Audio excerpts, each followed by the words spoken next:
Ben ritrovati al Notes di Antenna 3. Andiamo subito a dare uno sguardo insieme dunque agli appuntamenti in calendario per i prossimi giorni. Apro la puntata di quest'oggi segnalandovi che sabato 9 novembre alle 17 presso la cantina Vigna Dogarina ad Arzeri di Salgareda ci sarà la presentazione del libro intitolato Umili, attenti e devoti, scritto proprio dal parroco di Arzeri, Don Alfonso Donadel. Il libro racchiude un po' la storia della parrocchia di San Lorenzo in Bidoia ed è raccontata anche la giornata di Don Alfonso tra preghiere ed aneddoti. L'ingresso alla presentazione è libero.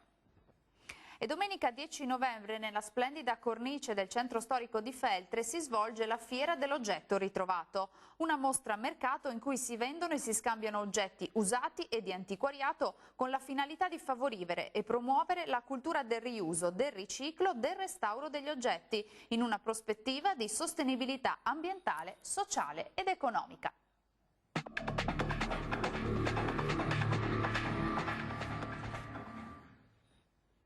Nel 2010 crollò la palestra dei gladiatori a Pompei.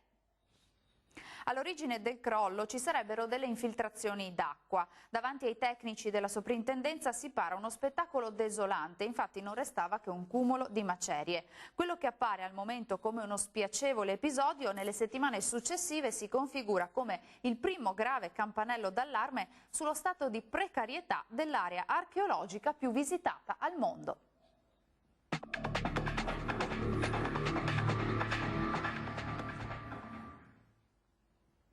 Victor Hugo scrisse: «C'è nel giorno un'ora serena che si potrebbe definire assenza di rumore. È l'ora serena del crepuscolo».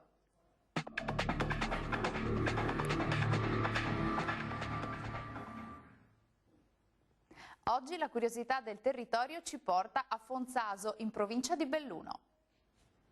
Questo comune ha delle origini collocate addirittura in epoca romana. Da un punto di vista turistico, Fonzaso offre alcuni interessanti spunti naturalistici e culturali, come ad esempio uno su tutti il Covolo di San Michele, che è un po' il simbolo di Fonzaso. Si tratta infatti di un luogo aperto, completamente scavato nella roccia, che sovrasta proprio il paese.